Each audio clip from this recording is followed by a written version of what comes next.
안녕하세요. 저희 가정은 지난주에 8월에 한 20일 정도 미국을 잘 다녀왔습니다. 다 함께 기도해 주신 덕분에 아무 탈 없이 잘 다녀올 수 있게 되어서 너무 기쁘고 또 감사드립니다.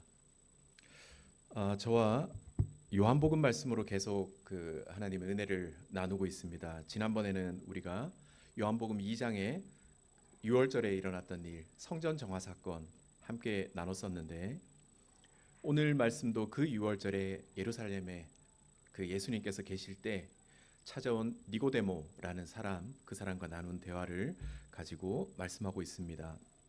오늘 본문이 조금 긴데 3장 1절에서 15절 말씀인데 이 본문보다 앞선 요한복음 2장 23절에서 25절을 보면 6월절에 예루살렘에 계시던 예수님께서 여러 가지 표적들을 행하셨는데 그것 때문에 예수님을 믿는 사람들이 많았다고 말씀합니다. 23절, 2장 23절 말씀입니다.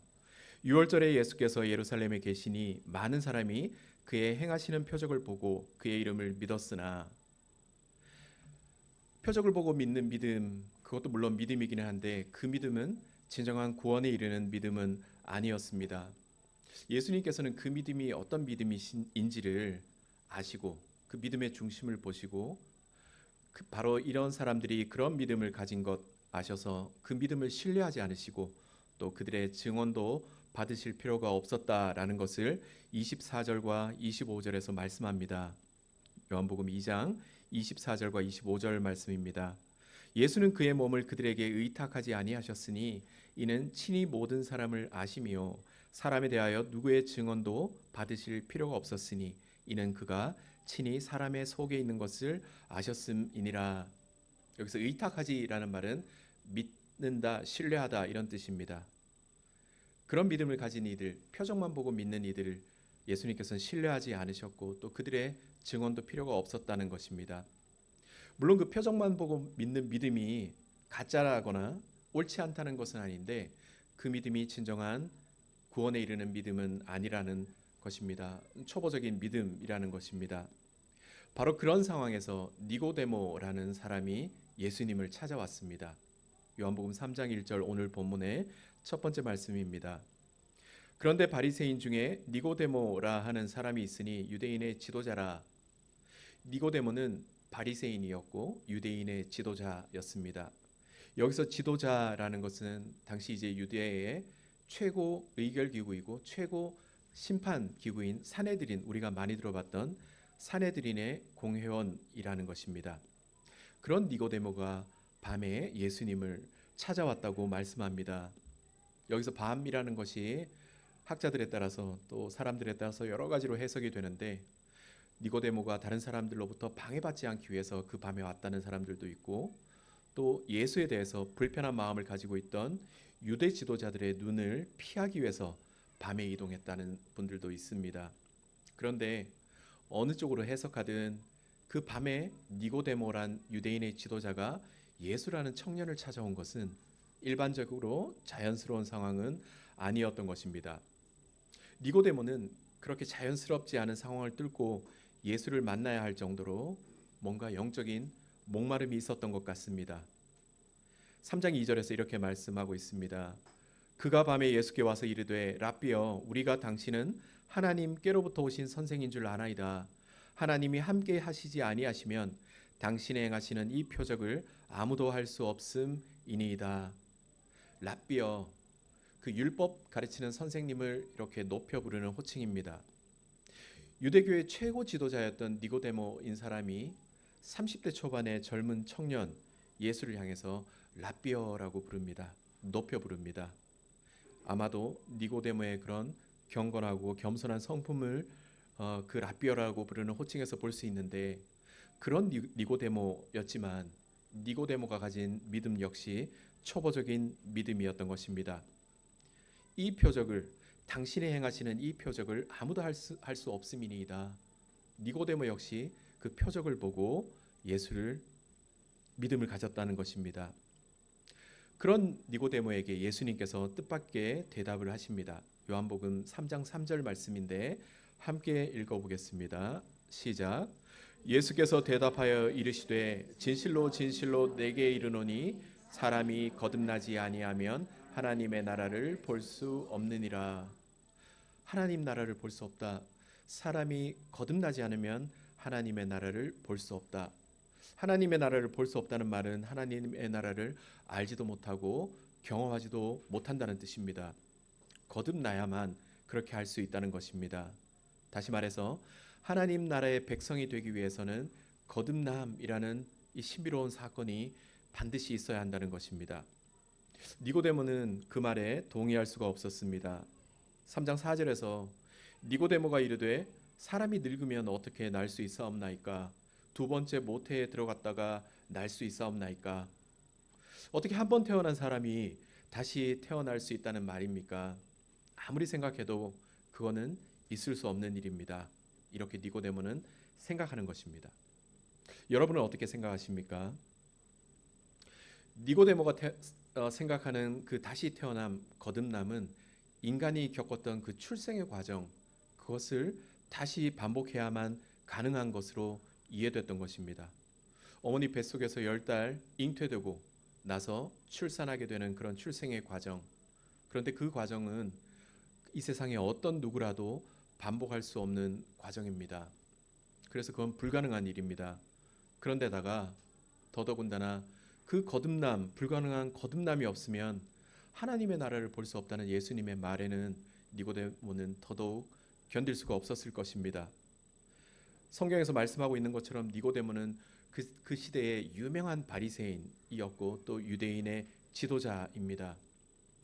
스스로를 너무나 경건하고 의롭고 신실한 하나님의 백성이라 자부하는 그런 사람들이 바로 바리새인입니다. 하나님의 백성이 되기에 더 이상 부족한 게 아무것도 없어야만 되는 자신에게 예수라는 청년이 거듭나야만 하나님의 백성이 될 수 있다.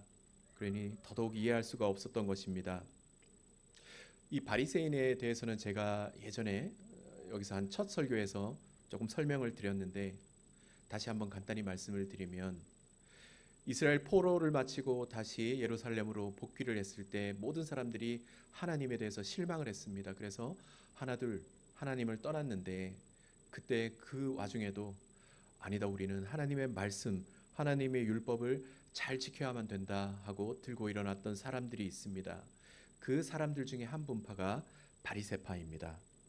그 바리새파 사람들은 하나님의 말씀, 그 율법을 철저하게 지키기 위해서 온갖 수단과 방법, 수고와 노력을 아끼지 않았는데, 그런데 안타깝게도 그들이 했던 방법은 하나님의 말씀에 무언가를 덧붙이는 것, 그런 방법이었습니다. 예를 들면 유대인들이 지키는 안식일은 매주 금요일 저녁 해가 지기 시작할 때부터 시작됩니다. 안식일이 시작되면 그 사람들은 아무것도 하면 안 되는 게 하나님의 율법이었습니다. 그런데 사람들이 살다 보면 일을 하다가 그 시간을 깜빡 놓치고 그 시간을 넘겨서 무언가 일을 할 때가 생깁니다. 그러면 율법을 어긴 것이 됩니다. 그래서 이 바리새인들은 어떤 방법을 고안을 해냈는가 하면 안식일 날만은 해가 질 때 시작되는 게 아니라 예를 들어 해가 지기 30분 전에 시작된다는 말을 하나 덧붙여 두는 겁니다. 그러면 이 사람들은 그 30분 전을 기억하고 있다가 열심히 일을 하다가 그 30분을 놓쳐서 넘기더라도 적어도 실제 율법은 어긴 게 아니니까 그걸로 그들은 위안을 삼았던 것입니다. 하나님의 말씀을 정확하게 지켰다고 여기는 겁니다. 그렇게 하나님의 말씀 외에 덧붙여 놓은 그 많은 것들을 성경에서는 장로들의 전통이라고 표현하고 있습니다. 우리가 성경 읽을 때 보는 그 장로들의 전통이 바로 그것을 의미합니다. 마가복음 7장 5절에 이렇게 말씀합니다. 이에 바리새인들과 서기관들이 예수께 묻되 어찌하여 당신의 제자들은 장로들의 전통을 준행하지 아니하고 부정한 손으로 떡을 먹나이까? 예수님의 제자들이 손을 씻지 않고 음식을 먹는 장면을 본 바리새인들이 발끈해서 예수님께 했던 말입니다. 내면의 정결을 원하시는 하나님의 율법임에도 불구하고 바리새인들은 무조건 무슨 일을 하기 전에 손만 씻으면 되는 형식적인 방법을 덧붙인 겁니다. 그래서 음식을 먹을 때도 손만 씻으면 내면의 정결이랑 무관하게 자신은 이미 거룩하고 깨끗해졌다 여기는 겁니다. 그래서 그 손을 씻는 것을 장로들의 전통으로 쌓아왔는데 예수님의 제자들이 손을 씻지 않는 것입니다. 바로 바리새인들이 그런 삶을 살며 자신들이 참된 신앙생활을 하고 있다 그렇게 여겼던 것입니다. 제가 어느 날 그 기독교 방송에 교계 뉴스를 문득 보게 되었는데, 늘 보는 뉴스는 아니고 우연히 보게 되었는데, 이제 각 교단의 총회를 하는 장면이었습니다. 그 교단마다 조금씩 다르지만 가을, 그러니까 이맘때 9월에서 10월경 되면 모두 모여서 총회를 합니다. 장로교, 감리교, 성결교, 침례교 각 교단별로. 그래서 그 총회에서는 그 각 교단 대표 목사님들이 모여서 여러 가지를 보고도 하고 감사도 하고 논의도 하고, 그래서 회의를 합니다. 그래서 회의를 해서 결정한 것들을 또 시행하기도 합니다. 그런데 그런 모든 일들을 처리하는 기준이 교단 헌법입니다. 우리 담임 목사님은 이제 독립교단 출신이셔서 그 헌법이 없겠지만, 이제 저 같은 경우도 예장 백석 헌법을 가지고 있습니다. 그래서 모든 일은 그 헌법에 따라서 하게 되어 있습니다.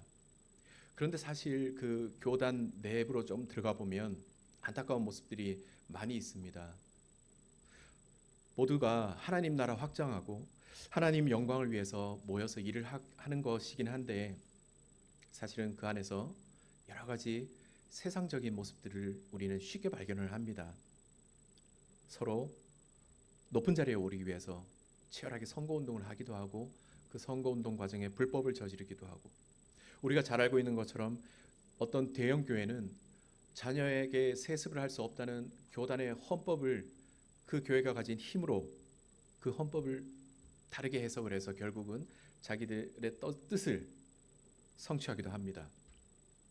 그런 교단의 총회 장면을 이제 뉴스가 보도를 하고 있는데, 정말 묘한 장면이 하나 찍혔습니다. 그게 무엇이냐 하면, 어떤 목사님이 앉은 테이블 위에 성경책과 교단 헌법책이 있었는데, 그 유별나게 그날따라 그 성경책 위에 교단 헌법책을 올려둔 장면이 카메라 기자의 카메라에 찍힌 것입니다. 카메라 기자가 의도하고 찍은 것인지는 모르지만 그 한 장면을 보면서 저는 이것이 오늘날의 교단과 우리 기독교의 현실을 한 장면으로 보여주는 것은 아닌가 하고 생각을 했었습니다. 교단의 헌법이 과거 바리새인들이 그렇게 끔찍하게 쥐고 있던 장로들의 전통처럼 하나님 말씀보다 더 위에서 자신들의 삶을 이끌고 있었던 것입니다. 그런데 이게 교단 또는 목회자들에게만 해당하는 이야기는 아닐 것입니다. 우리 모두 교회를 다니며 스스로를 그리스도인이라 여깁니다. 그런데 우리 각자의 삶을 유심히 들여다보면 하나님의 말씀, 이 성경보다 우선하는 무언가가 있습니다. 저에게도 있을 것 같습니다. 그것이 바로 내가 가지고 있는 장로들의 전통이고 교단의 헌법과 같은 것이라 할 수 있을 것입니다.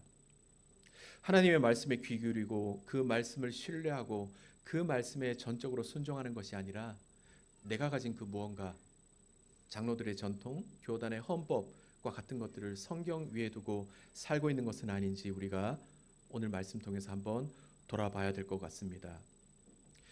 오늘 본문의 니고데모, 이 니고데모라는 사람으로 대표되는 바리새인들, 또 그 당시 이스라엘 민족은 어느 순간부터 하나님의 말씀의 진정한 의미보다 인간이 스스로 만들어냈던 그 장로들의 전통, 그런 것들을 지켜내는데 급급했던 것입니다. 그리고 그것을 지키고 나면 스스로를 의롭다 여기고 자랑스럽게 신실한 신앙인이다 여겼던 것입니다. 예수님께서는 그처럼 너희들이 만든 그런 것들을 지키는 수고로는 하나님의 나라를 볼 수 없다. 반드시 거듭나야만 한다.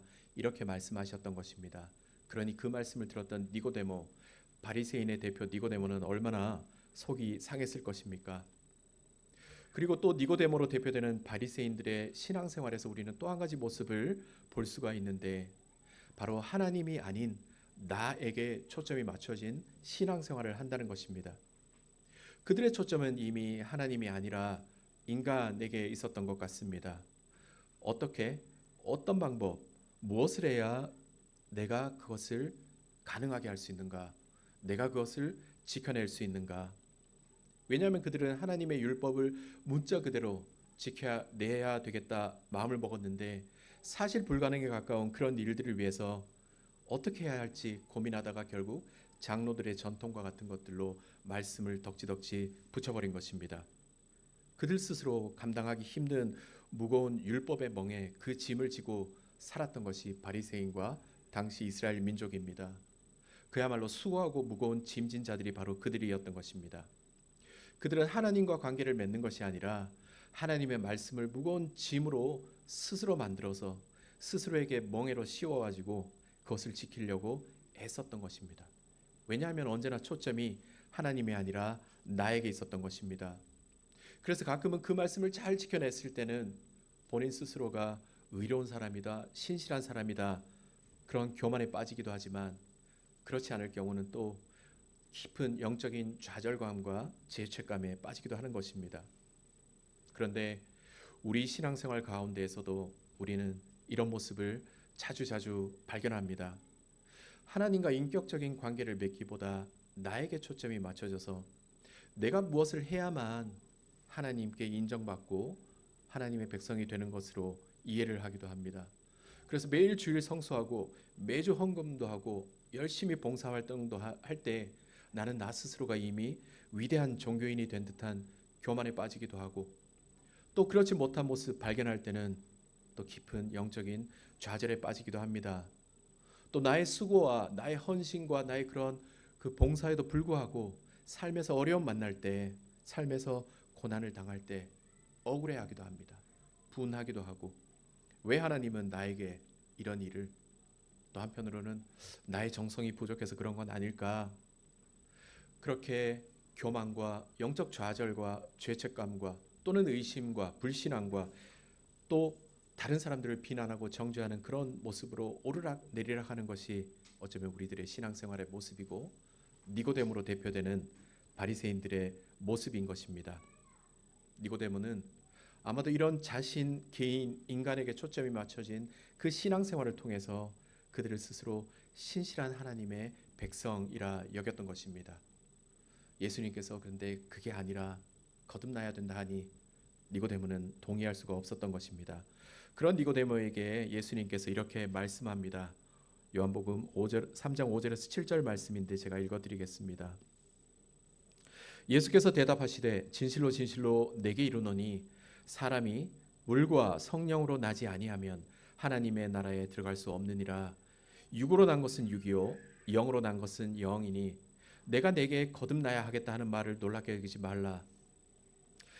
하나님의 나라를 볼 수 없는 하나님의 나라에 들어갈 수 없는 사람인지 이 어떤 사람인지를 예수님께서는 다시 한번 분명하게 말씀하십니다.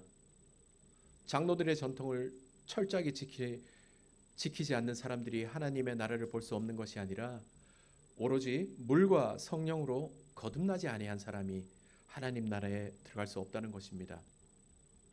우리는 이미 허물과 죄로 죽은 사람이었기 때문에 인간의 어떠한 노력과 어떠한 방법으로도 하나님 나라에 들어갈 수 없고 하나님과 관계를 맺을 수 없는 것입니다.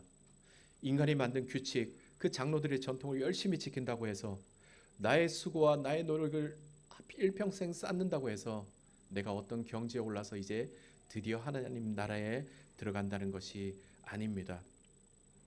유일한 한 가지 방법, 완전히 새로운 탄생이 아니고서는 하나님의 나라에 절대 들어갈 수 없다는 것이 오늘 예수님의 말씀입니다. 그 새로운 탄생이란 마치 물로 우리의 더러운 것을 씻어내듯이 성령께서 우리의 마음의 더러운 것을 완전하게 씻어내고 완전히 새로운 피조물로 탄생시키셔야만 우리가 가능한 것입니다. 그렇게 해야만 우리는 드디어 하나님을 알고 하나님을 사랑하고 하나님 말씀에 귀 기울이며 순종할 수 있게 된다는 것입니다. 영적으로 타락한 인간이 드디어 하나님을 향해서 새롭게 태어나게 되는 것입니다. 6절에서는 육으로 난 것은 육이요라고 말합니다. 인간의 자궁으로부터 출생한 것, 그것은 죄로 타락한 상태로 부패한 상태로 하나님과의 관계가 끊어진 상태로 태어나는 인간의 모습을 다시 볼 뿐입니다. 육으로 난 것은 육일 뿐입니다. 니고데모가 고민했던 것처럼 두 번째 모태에 들어갔다가 다시 나오더라도 우리는 그것 부패한 우리들만 다시 발견할 뿐입니다. 도대체 어떻게 그 일이 가능한 것인가? 7절에서 예수님은 니고데모에게 놀라지 말라 하시고 그 거듭남의 비밀을 8절에서 이제 설명하십니다. 요한복음 3장 8절 말씀 함께 읽어보겠습니다. 시작. 바람이 임의로 불매 내가 그 소리는 들어도 어디서 와서 어디로 가는지 알지 못하나니 성령으로 난 사람도 다 그러하니라. 성령으로 난 사람, 거듭남이란 바로 성령께서 행하시는 일이라고 예수님은 말씀하십니다. 성령께서 행하시는 일인데 그 일은 우리가 자연에서 경험하는 그 바람과 같다고 합니다. 그래서 첫 번째로 그 바람이 어디서부터 시작되고 어디로 부는지 우리 인간은 알 수가 없다는 것입니다.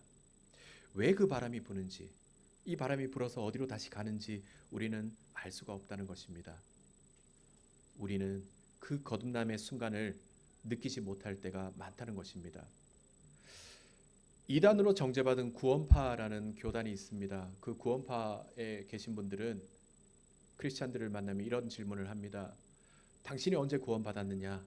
몇 날 몇 시에 구원을 받았느냐? 그 시간을 정확히 알아야 한다고 주장합니다. 그리고 구원을 받았다면 그 구원을 받았을 때 뚜렷한 경험, 체험이 있어야만 한다고 합니다. 그렇게 질문하면 우리들은 아무도 대답할 수가 없을 것입니다. 그런데 대답하지 못하면 당신은 구원받은 사람이 아니라 그렇게 주장합니다. 그런데 오늘 말씀에서 보는 것처럼 우리의 구원은, 우리의 거듭남은 우리가 눈치채지도 못하는 새에 성령 하나님께서 바람처럼 오셔서 이루시는 것입니다. 우리들도 가끔은 신앙생활 중에 어떤 체험이나 경험을 하게 됩니다. 방언을 하는 분들도 있고 여러 가지. 그런데 중요한 것은 그 체험이나 경험은 거듭남의 결과이지 거듭남 그 자체가 아닌 것입니다. 우리가 기억해야 할 것은 내가 언제 어떻게 했느냐 그것이 아니라 중요한 것은 바로 이 역사가 성령 하나님께서 하시는 역사라는 것을 기억해야 하는 것입니다. 그리고 두 번째로는 인간이 절대로 관여할 일이 아니라는 것입니다. 관여할 수 없는 일입니다. 바람처럼 왔다가 바람처럼 가는 그 성령의 거듭나게 하심이 마치 바람을 우리가 조절하고 멈추고 바람의 방향을 바꿀 수 없는 것처럼 우리가 손을 댈 수 없는 온전하신 하나님, 성령 하나님의 주권적인 사역이라는 것입니다. 성령 하나님께서 그 거듭남을 우리에게 이루시기 위해서 우리 인간의 도움, 협력이 필요한 것도 아니라는 것입니다. 완전한 성령의 주권적인 일하심, 그것의 결과가 바로 거듭남이라고 오늘 말씀하는 것입니다. 즉 성령으로 난 사람, 거듭난 사람은 오로지 성령 하나님께서 그 기쁘신 뜻에 따라서 행하시는 그분의 역사입니다. 인간이 그 거듭남을 알 수도 없고 인간이 참여할 수도 관여할 수도 없는 완전한 성령 하나님의 주권적인 사역이라는 것입니다. 니고데모가 그 평생에 해왔던 것처럼 그들의 수고와 노력으로 그렇게 할 수 있는 일이 아니라는 것입니다. 니고데모는 여전히 그 예수님의 말씀에 동의할 수가 없습니다. 그래서 3장 9절에서 이렇게 말하고 있습니다. 니고데모가 대답하여 이르되 어찌 그러한 일이 있을 수 있나이까? 어떻게 그러한 일이 있을 수 있습니까? 만약에 예수님의 말씀이 사실이라면 니고데모가 평생을 바쳐서 해왔던 그 많은 노력들이 물거품이 되는 것입니다. 자신의 수고와 노력으로 그렇게 쌓아왔던, 그렇게 철저하게 지켜왔던 것들이 순식간에 허물어지는 것입니다. 니고데모가 당황하기 시작하는 것입니다. 도저히 받아들일 수 없는 일입니다. 그런 니고데모에게 예수께서 대답하십니다. 3장 10절 말씀입니다. 예수께서 그에게 대답하여 이르시되 너는 이스라엘의 선생으로서 이러한 것들을 알지 못하느냐? 바리새인, 그 중에서도 유대교의 최고 지도자 산헤드린의 공회원이고 그래서 하나님의 말씀이 무엇보다 정통하고 그것을 동족에게 가르치는 선생이었음에도 불구하고 니고데모는 영적인 무지에 빠져 있었던 것입니다. 11절에서 예수님은 또 말씀하십니다. 진실로 진실로 너희에게 이르노니 우리가 아는 것을 말하고 본 것을 증언하노라. 그러나 너희가 우리의 증언을 받지 아니하노다. 예수님께서는 이미 아는 것을 증언한다 말씀합니다. 이미 알고 본 것, 즉 성경을 통해서 창세로부터 예수님께서 하나님께서 우리 인간들에게 알려주신 것입니다. 니고데모 있던 그 당시 사람들에게는 바로 구약 성경이 될 것입니다. 성경이 일관되게 주장하고 있는 것, 바로 하나님께서 주권적으로 역사하시는 그 구원의 그림, 그것을 계속 보여주지만 그들은 그 증언을 받지를 않는다는 것입니다. 믿지 않는다는 것입니다. 12절에서 내가 땅의 일을 말하여도 너희가 믿지 아니하거든 하물며 하늘의 일을 말하면 어떻게 믿겠느냐. 여기서 말하는 땅의 일이란 바로 성령께서 행하시는 거듭남입니다. 그것은 이 땅에서 우리 육신의 몸에 있을 때 일어나는 일이기 때문입니다. 그 일을 지금 이야기해도 믿지 않는 너희들에게 어떻게 하늘의 일을 이야기하면 믿겠느냐. 하늘의 일이란 이미 시작된 그 하나님의 나라가 앞으로 어떻게 되어질지 그것을 의미합니다. 다시 말해서 하나님께서 예수 그리스도를 통해 인류를 구원하시는 놀라운 그 구원의 역사, 앞으로 일어날 그 일을 너희는 믿지 못할 것이라 말씀하십니다. 그럼에도 불구하고 예수님께서는 가르쳐 주십니다. 13절에서 하늘에서 내려온 자 곧 인자 외에는 하늘에 올라간 자가 없느니라. 하늘에서 내려온 자, 바로 하늘이 처소이신 예수 그리스도, 그리고 하늘로 다시 올라가실 분, 하늘이 처소이신 예수 그리스도, 그분의 말씀이면 그 하늘의 일을 말할 자격과 권위를 가지는 것입니다. 예수님께서는 바로 내가 하늘에서 내려온 자 곧 인자, 그 외에 하늘에 올라갈 자가 없느니라. 즉 내가 지금부터 이야기하는 것은 진실이고 진리이다. 틀림없는 진실이라는 것입니다.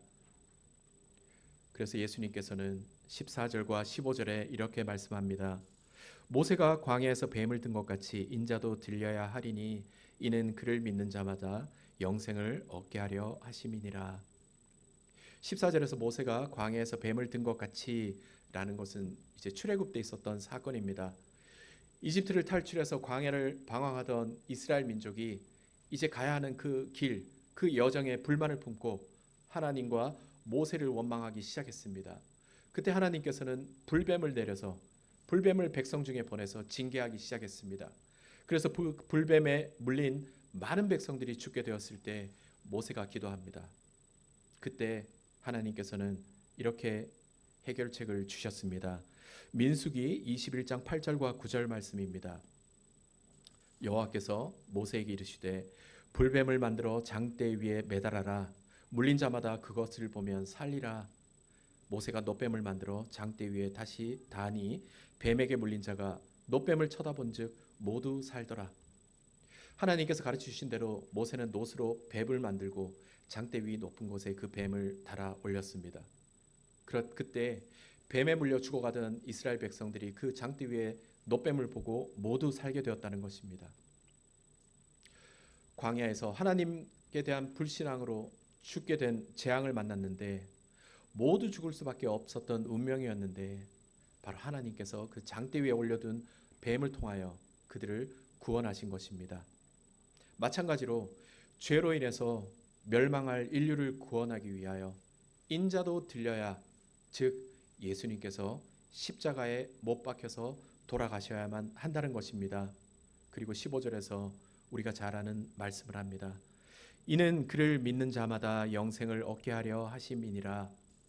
즉 광야에서 높은 장대 위에 놋뱀을 달아서 구원하신 것처럼 예수님께서 이제 십자가 위에 못 박혀 들리시는 그것이 바로 예수님을 믿는 자들마다 영생을 얻게 하기 위함이라는 것입니다. 이것이 바로 예수님께서 선포하시는 하늘의 일, 바로 복음이라는 것입니다. 우리가 늘 듣는 그 복음입니다. 성령께서 각 사람을 새롭게 하셔서 거듭나게 하시고 그 거듭나게 한 사람을 바로 이 복음으로 이끄시는 것입니다. 지금은 비록 니고데모가 이해하지 못하겠지만 또 예수님의 제자들도 그것을 이해할 수 없겠지만 예수님께서는 그렇게 행하시는 것입니다. 그래서 그것을 믿는 자들마다 영원한 생명, 영생을 주신다는 것입니다. 그저 영원히 산다는 것이 아니라 하나님의 자녀로 하나님과 관계를 맺으며 영원히 산다는 것입니다. 그 영원한 생명을 예수 그리스도로 말미암아 갖게 된다는 것입니다. 예수님께서는 밤에 자신을 찾아온 유대교 지도자 니고데모에게 하나님 나라에 들어가기 위해서는 반드시 거듭나야만 한다고 말씀합니다.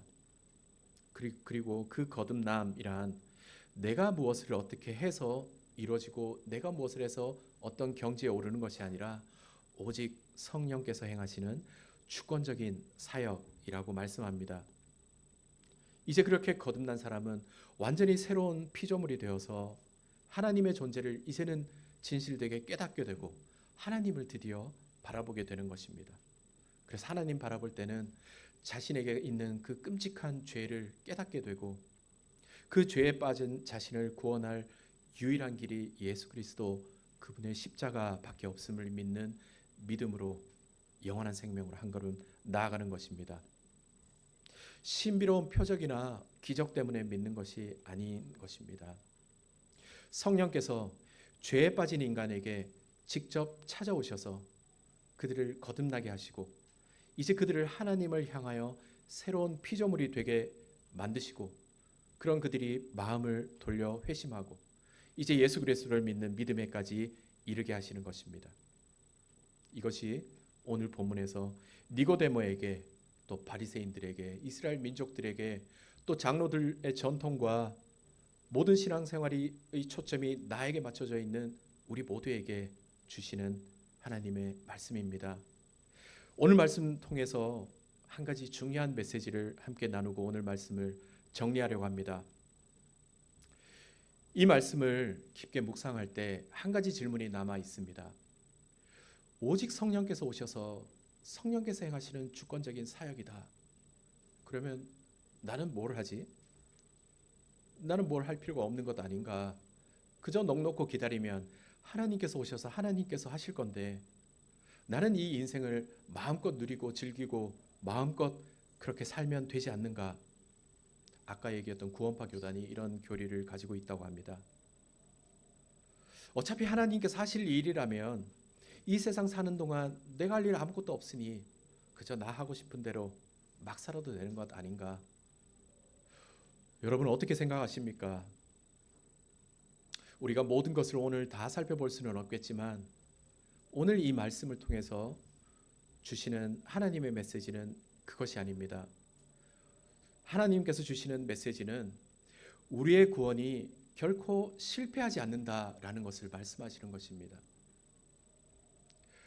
인간의 열심으로 스스로 율법을 엄격하게 해서 지켜서 하늘나라 하나님의 나라에 가고자 하는 니고데모에게 그 길이 아니라 성령께서 행하시는 일, 하나님께서 행하시는 일이라 가르쳐 주시고 또 니고데모가 아니라 그 어느 누구라도 인간의 자격을 보지 않으시고 하나님께서 거듭나게 하시고 그들을 예수 그리스도의 복음으로 이끄시는 것, 그것이 바로 하나님께서 하시는 일이기 때문에 그 일은 절대 실패할 수도 없고 중간에 포기해서 멈추지도 않는 일이라는 것입니다. 어떤 모양의 사람일지라도 어떤 삶을 살아왔을지라도 지금 처한 상황이 어떤 상황일지라도 하나님께서 하신다면 그 사람은 반드시 구원의 반열에 올라 하나님과 함께 영생을 누리게 되는 것입니다. 실패하지 않으시는 것입니다. 바로 그것을 오늘 말씀에서 우리가 얻을 수 있는 가장 중요한 교훈일 것입니다. 그럼 그 질문에도 우리는 대답할 수 있습니다. 하나님께서 하시고 하나님께서 실패하지 않으시니 우리는 놀아야 되는 건가? 가만히 있어도 되는 건가? 인생을 막 살아도 되는 건가? 하나님께서 미리 정하시고 하나님께서 택하셨기 때문에 우리를 그렇게 살게 내버려 두지 않으십니다.